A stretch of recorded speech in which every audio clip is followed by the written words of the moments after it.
Welcome to Behind the Story with Naomi and Lisa, where we learn the story behind the story. I'm Naomi Craig, historical fiction author of Rahab's Courage. And I'm Lisa Renee from the Collaborative Press.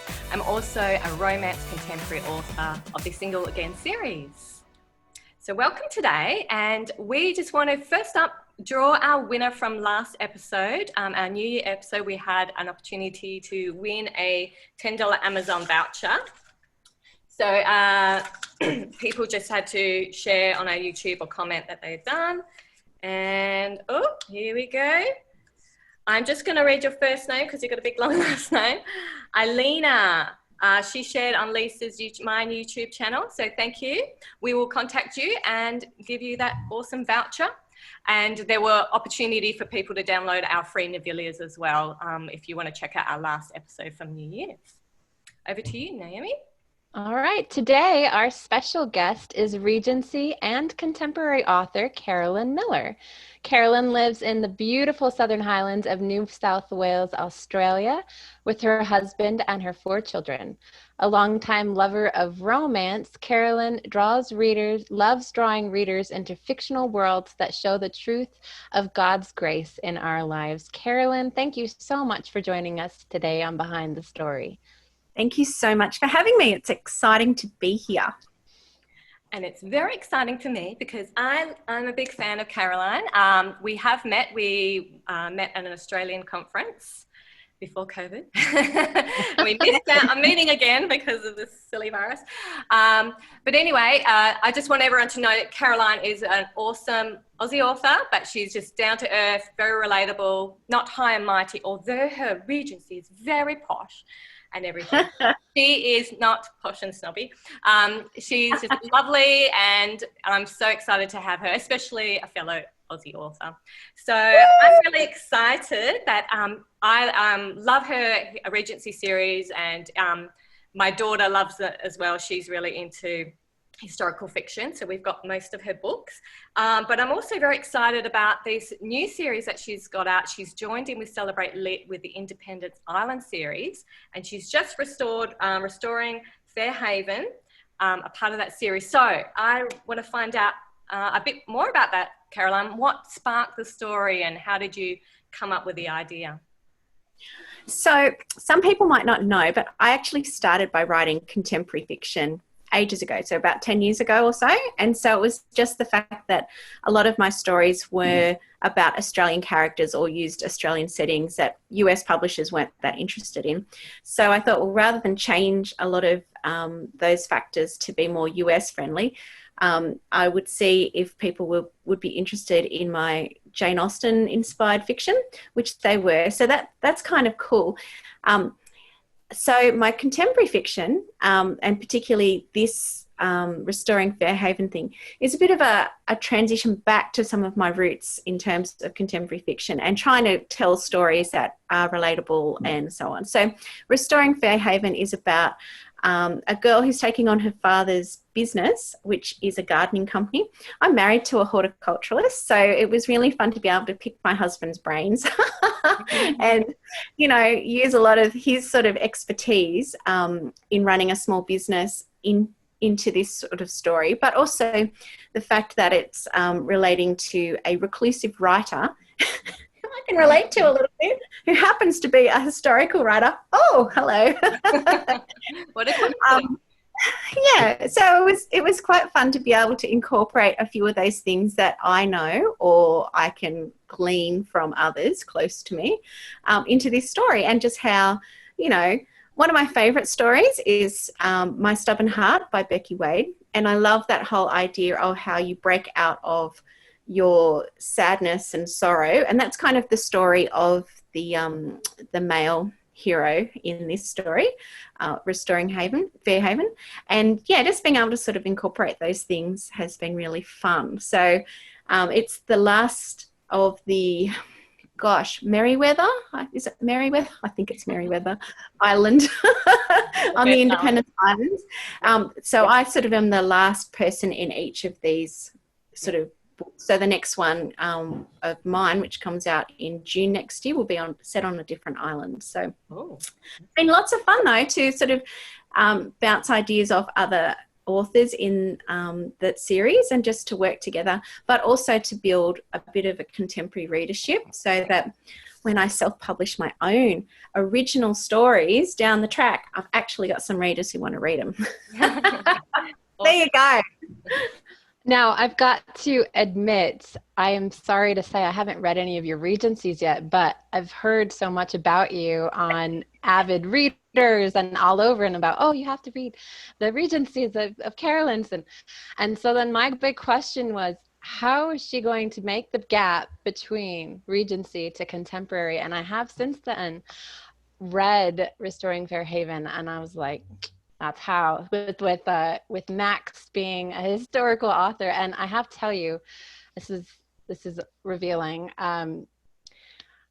So I really observe people, like, in most of the time it's on Facebook. So I'll kind of like a stalker, but like I'll know random details. If you pass random details, and I'll be like, okay, so there's a good chance if we ever meet in public, I'm going to make it weird. But I saw I saw this character Max, and he has such a wonderful vocabulary. I gave myself the permission to make the assessment. That is how she made the gap, is because of Max. And that, so there you go. You're welcome. I'm sure you were waiting for for my affirmation, but I thought you handled the story really well. I really enjoyed it. And I'm a fan now, so I'm going to have to go find your Regencies. So what inspired your writing, and how many years have you been writing, and what would you give as advice to someone before they wrote their first book? Oh, gosh. So, okay. My inspiration, I'm a bit of a Winter Olympics fan. I don't do anything. I don't ski, no. But I just think that the adrenaline and the skill and, oh my gosh, just the courage that these athletes need to be able to do the crazy things they do. I'm just so impressed by that. So I was watching the Winter Olympics at Vancouver. I wasn't in Vancouver. I was actually in a gym watching it on TV, and I saw this Australian athlete walk into the closing ceremony holding hands with an American boy. And it's like, how on earth does that happen? How can you have two people from two different parts of the world, two different sports, I imagine? How do you actually form a relationship, sustain a relationship in such a high pressure kind of thing? That was kind of like, it just boggled my mind. And so I tried to find out who this was, what their story was. Couldn't, so I made it up. and so it became this sort of passion project. And so for most of 2010, I was just writing and tweaking and writing and tweaking. And, you know when you write your first book and it's kind of like, oh my gosh, I have to get this sentence just right. And you spend so many hours writing and writing and writing. And eventually this story became a 150,000 word craziness. And it's just like, okay, so my advice to people when you first start writing is to firstly figure out, what are you writing for? I wanted to write, I didn't actually realize at that time that I would turn it into a career. I just wanted to get this story from my head into somewhere else, like a page. So, it could just be done. But if it is going to be something that you're interested in doing, then write the story and move on to the next one.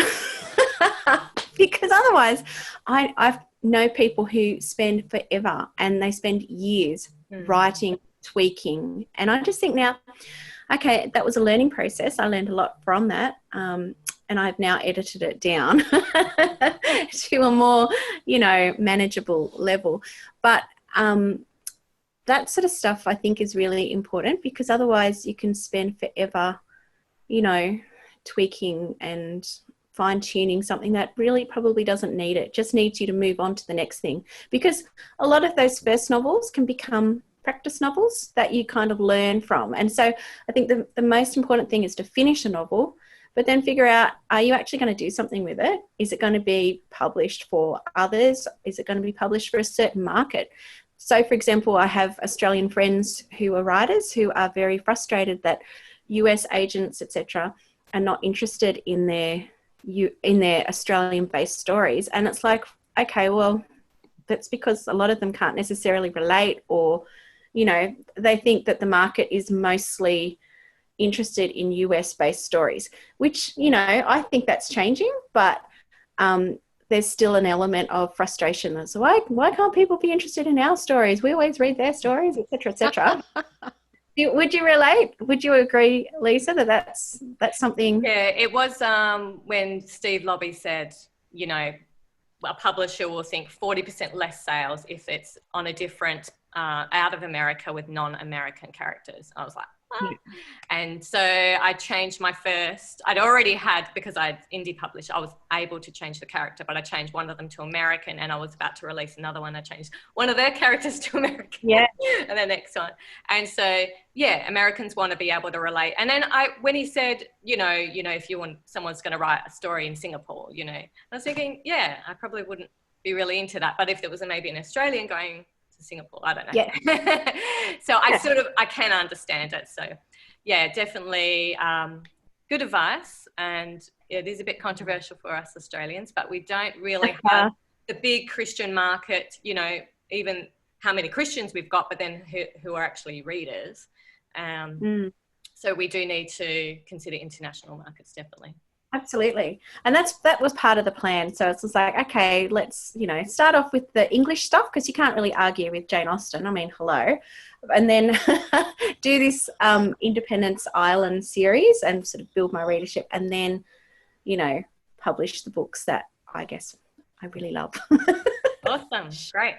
Now, so you talked about, we'll talk about this Regency series a little bit, but I read on your website that you visited England. So can you just tell me a bit more about that? How much of the research went into your books, and have you written some books first before you went? Tell us a bit more about that. Sure. So my sister was living in London at the time, and I kind of felt like it was one of those things, if I don't go and visit her now, I will never have that opportunity to go and do that. So my husband was very gracious and was willing to look after 4 children. I can't remember if they were under 12 at the time or whatever, but, you know, when he opened that door, a glimmer, I just leapt on through and said, okay, I'm going. And it was only like 3 weeks or so, but I made sure that I made the most of all of that. So I had, I think, 4 of my books already written at that stage. So I made sure that I visited the different places that I talked about. So some of the places I went to included London. I went to Bath, because, you know, any Jane Austen fan has to go to Bath. Visited Brighton. Went to Scotland, went to the Peak District, which is where Chatsworth and places like that. So if you've ever watched Pride and Prejudice, you know Mr. Darcy's amazing Pemberley house, that's all in that Peak District sort of area. So it was so fun to be able to incorporate some of those details. So I went on a walk in the Cotswolds, which I described in The Elusive Miss Ellison. And so just to be able to add a little bit more detail to that was really, really cool. I visited the castle that's on the front of Misleading Miss Verity. And it was seriously one of those little God moments of, I'd been in my little house in my little town in Mossvale here in Australia, and seen on the web this picture of this amazing castle. And I was like, oh God, one day I'd really, really like to go there, please. And then to be actually able to sit in the garden of this castle going, oh God, I can't believe I'm doing this right now. It was like a goosebump sort of moment of God's graciousness and goodness to me. So yeah, it's been really fun to be able to incorporate some of those stories. Some other stories came out of those. So my 3rd novel, which is The Dishonourable Miss Delancey, is actually set in Brighton. So I was able to use my visit to the Marine Pavilion there, which is mentioned in the story, was being restored and renovated at the time that the story is set. It was really, really cool to be able to, you know, include those sorts of details and things like that. And I have lots of pictures on my website. So, you know, I like to share some of the fun and thrill of visiting these places, which I never thought I would get the chance to do so. That sounds amazing. It sounds like a lovely time for sure. I think it's funny that, first of all, points for both of you for working international. That's impressive. But I think it's funny that they don't want an Australian, but then yet English is okay. Like, yes. It's still international. The really funny thing of it all is that they want US spelling for Yeah. English Regency. And you just go, huh? But okay, because apparently the way that we spell stuff is wrong. Oh! So that's another funny sort of layer just to add to the whole mix of Even things. though you're probably a lot closer to Regency era than American. One doesn't want to say that out loud. Well, I guess it's good that I said it then. So, so do you hide any secrets in your books that only a certain amount of people find? Well, maybe I'm just too much of a patriot, but yes, there are little Australian references through most of my books. So I was very mindful in the first 6 or 7 or so to have little Australian references, which might just mean, part of a map, or it might mean like a flower or an animal that gets referenced. So, and it was really fun because my second book, which is called The Captivating Lady Charlotte, so he has like a stuffed animal of, gosh, it was a type of wallaby, but you have to kind of get the Regency name for it. So, being able to incorporate stuff like that, it's like, it amuses me. And if somebody, is looking for it, they might be able to find it. But, stuff like that I just find really, really fun because, it's my little silent protest of, well, if you can't have the right spelling, let's do this instead and see who notices. Not that I'm bitter, not bitter. All right, now we had the opportunity to bring in some readers and get some burning questions for Carolyn. So first up, we had, and I do apologize, there were a couple of multiples, so if we don't specifically name your names, we do thank you for asking the question. But first up, we've got Natalie, and Natalie says, Carolyn, I have loved every one of your books. I'm wondering, when you include the games that are played at the house parties, as in Heaven and Nature Sing, did you make them up or are they real games people played? And if yes, how did you find out about them? I am intrigued. Okay, so hi Natalie, so glad you've enjoyed the stories. They are real games that I was able to find out via the internet. God bless the internet. And yes, I came across this amazing sort of document which was called Winter's Evening Companion by somebody who titled herself Rachel Revell. So that was a made-up name, but basically she listed a whole bunch of winter games that were appropriate for Christmas parties, for house parties, in the Regency era. So it was really, really cool because a lot of these were like variations of games that we might play as children, but it was just a fascinating thing to explore because Regency time, so 200 years ago, they didn't have any of the technology that we just take for granted. And so the way that people would entertain themselves had to be very, very different. So people would read books aloud, they would perform music. That's why a lot of those sorts of things were so important for a girl to be considered accomplished, because she actually had a role to play, in entertaining guests when she had a house of her own and all that sort of stuff. So I found that really, really interesting. So yes, a lot of those games were real games, which I researched via the internet. Thank you, internet.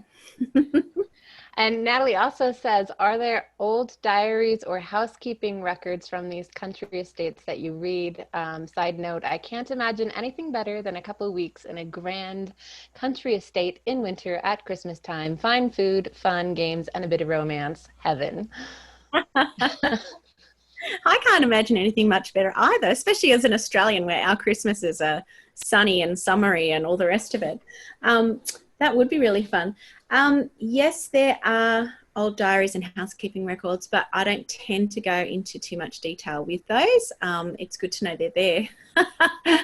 And so I might sort of use it as a basic sort of summary sort of thing, but I don't care about, that's not my main focus. If I was writing straight historical fiction, perhaps that would be, but because it's historical romance, the emphasis is always going to be on the relationships, which means the people. So yeah, that's good to know. Good to know it's there. Awesome. Okay, and we've got Christine. She asks, what are the spiritual challenges of writing Christian fiction? What difference does that make for you during your writing process? Well, I haven't written anything that isn't Christian, I guess because I'm a Christian and I try to write like what I would be. So for me, I guess my Christianity is such a part of me. It's natural that I would have things like, questions, characters would be asked, would be praying, would be reading their Bible, would be going to church, that sort of stuff, because that's just what I am like. And so for that sort of the spiritual challenges, I guess partly it's what are some of the things that I personally have faced or that my friends or family members might have faced. So with different stories, it's not all autobiographical, but there are definitely elements of how would I face that particular challenge myself. And I guess the difference with the writing process, well, I as a Christian, I pray, and I sometimes reach points where I'm writing and it's just like, dear God, I need your help right now because I don't know what to do.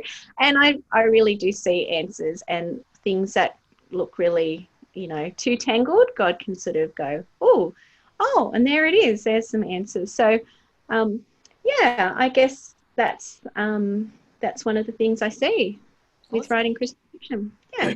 Great. Well, Christine also asks a bit more about that, but I had a question as well about the general market. So she was asking, how do you want to impact non-Christians? And my question was, with general market readers, are they more accepting of Christian fiction because it's historical, and in that time, it was common to include faith, going to church, all that kind of stuff. So do you find you have a lot of general market readers, or are you finding it's more Christian? Well, as I've been traditionally published, it's hard to actually know and nail down who the specifics are of my readership. But I would think most of them would be Christians. But I do know that I have some non-Christian friends who have read my books, and I find it fascinating because I don't feel like I shy back from my faith elements. Like, there are prayers there. There are salvation messages there. And that you have these people who will proclaim themselves agnostic or atheists or whatever, and they're reading my books. And so I say, I don't feel at this stage that I have to write general market to be reaching non-Christians, because that seems to be happening anyway. So, that's kind of good. Yeah, definitely. I was in a book club years ago with some homeschooling mums, and some of them were there's a few Christians, and then there were some that were sort of new age-ish or that kind of stuff. And we got to pick a book, and I had to read one of their books, and whatever they picked, and then sometimes I'd pick a Christian. But it seemed in these other books even they had spiritual themes or something, and they're wacky ideas, And so I think it is accepting that or even in general market, people are seeking or they're considering these things. So it's not necessarily off-putting. It's just when people become preachy and it becomes into like sermon sort of type. If it's just weaved into, like you're saying, a natural lifestyle of the character, and that's their worldview, it's just more natural, and it's not like they feel like they're taking out a story and someone's giving them a lesson, a Bible. Yeah. And for sure, historical fiction lends itself more to that, because there is, the church was basically the centre of a lot of village life. And so to ignore that is actually making your own statement, isn't it? So, I feel like I can get away with it. It's going to be interesting to see how the contemporary stuff goes. But again, I think that's based mostly for Christian readers. So we'll see. Yeah, good stuff. And Christine has one other question. What are your hopes for your books, and what is success for you? I guess my hopes, well, you want world domination, really, all the translations, all the films. Jokes aside, I really want my books to touch people. And so when I get little emails and messages and people say, oh, that really challenged me, or that was exactly what God's been speaking to me about, that is like, yeah, that's what it's about. Awards would be nice, but I think the whole point of what I do is to actually point people to God and the hope that I found in him. So, that's really the main thing. So that's what success is, when I get those messages and things like that. Excellent. I love it. Now tell us, we're running out of time, but tell us quickly your recent book titles, your upcoming book titles, and how viewers can get a hold of them. Sure. So my most recent book was Restoring Fairhaven, which was my first contemporary release, which was part of the Independence Islands novella collection. Just prior to that, I had my first Christmas novella release as part of the Joy to the World Regency Christmas collection. That was super fun. And upcoming releases, I have a new Regency as part of a new Regency series called the Regency Wallflowers series. So the first book of that is called, woo, there's a pretty cover. It's called Dusk's Darkest Shores, and it's set in the Lake District, which is what you can see in that gorgeous cover. I'm just going to talk real quick so the camera will pick up your lovely cover there. It's gorgeous, isn't it? So that comes out in April this year, and then I've got my next contemporary novella, which is called Regaining Mercy, which will be also part of the Independence Island series. And as for writing projects and stuff like that, I'm releasing a contemporary hockey romance series, which will be in conjunction with the Winter Olympics next year. So very exciting. It's very different, very new, but it sees some of those original stories that I wrote, which now I kind of know what I'm doing with. They've been honed and stuff like that. So stay tuned for that. There'll be information about that at my website, which is carolynmillerauthor.com. So people can sign up for my newsletters and stuff there. And find out all about these books, including some of the pictures and stuff like that of the places that I've visited that I like to use in my stories. Well, excellent. Thank you so much, Carolyn, for joining and sharing with our viewers today. It has been a pleasure to have you here. Thanks so much for having me. It's been so fun. Awesome. So we're going to have all these links in the show notes, and we actually do have a little prize as well. Caroline's giving one of her ebooks. You can choose which one. And so we'll have a King Sumo link, and all you have to do is share that, and there'll be some opportunities to get some extra entries if you sign up to her newsletter and follow her on Facebook, that kind of stuff.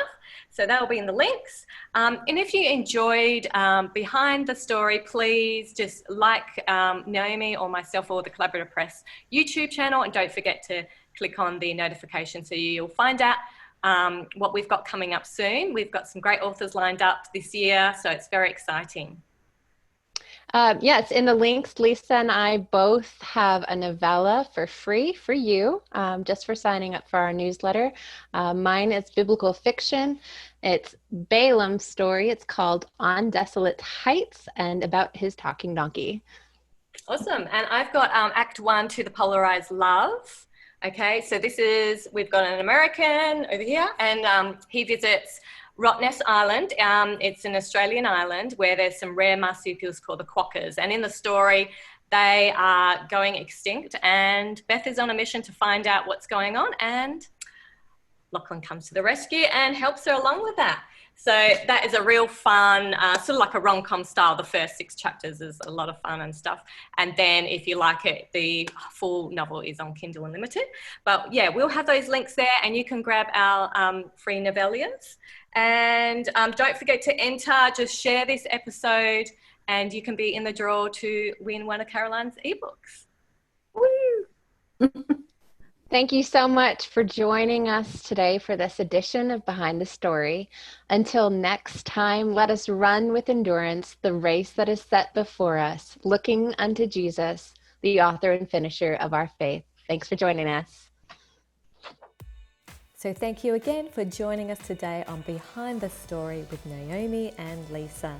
Don't forget to click on the links and subscribe to our YouTube channels, and you'll keep up to date with our author interviews. Have a great week. God bless.